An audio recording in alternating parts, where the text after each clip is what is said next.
I'll start right here, and then I'll get over here. Hi, I'm Isham Sabir. I'm a global shaper from San Francisco, and I build digital tools for the homeless community. I would just like to ask the global shapers in the room to stand up, maybe.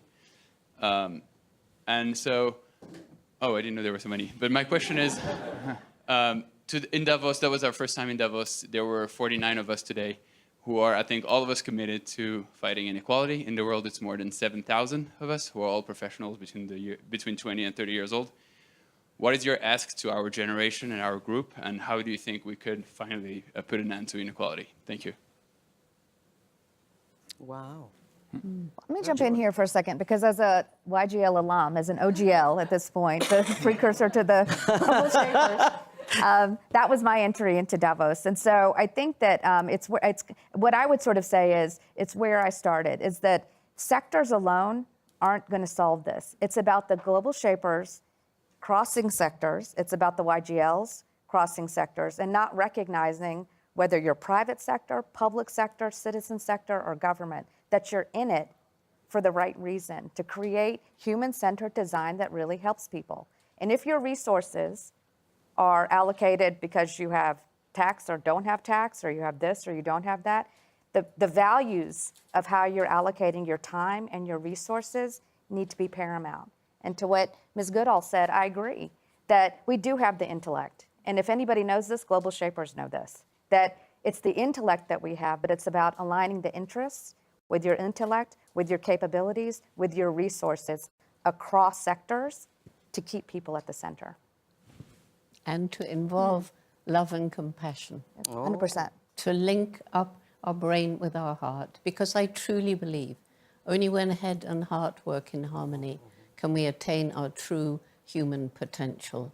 And you know, the other thing is, which I think fits into this discussion, as I'm traveling around the world, which I hate, by the way, and I do not have a private jet.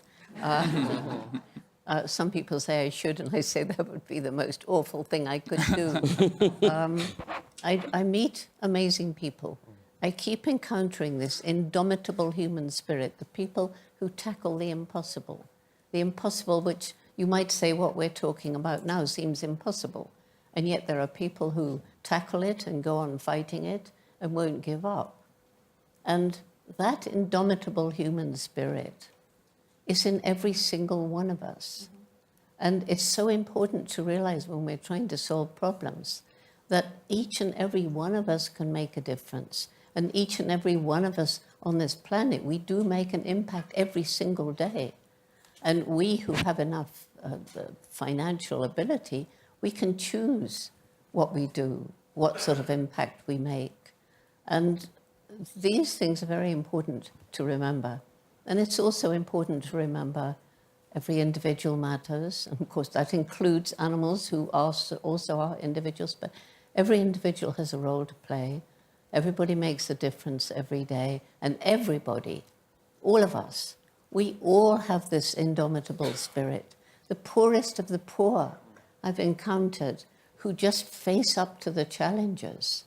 And I found that one of the biggest helps to reducing poverty and to empowering people is, first of all, through the youth, but also we introduced to reduce poverty in our area microcredit based on Muhammad Yunus's Grameen Bank, so that rather than hand out money to poor people, you loan them money and they pay you back and they're proud. It's theirs. They're now empowered to go out and make a difference and encourage those other people to also rise out of poverty by their own effort. Question over here, I think. Yes.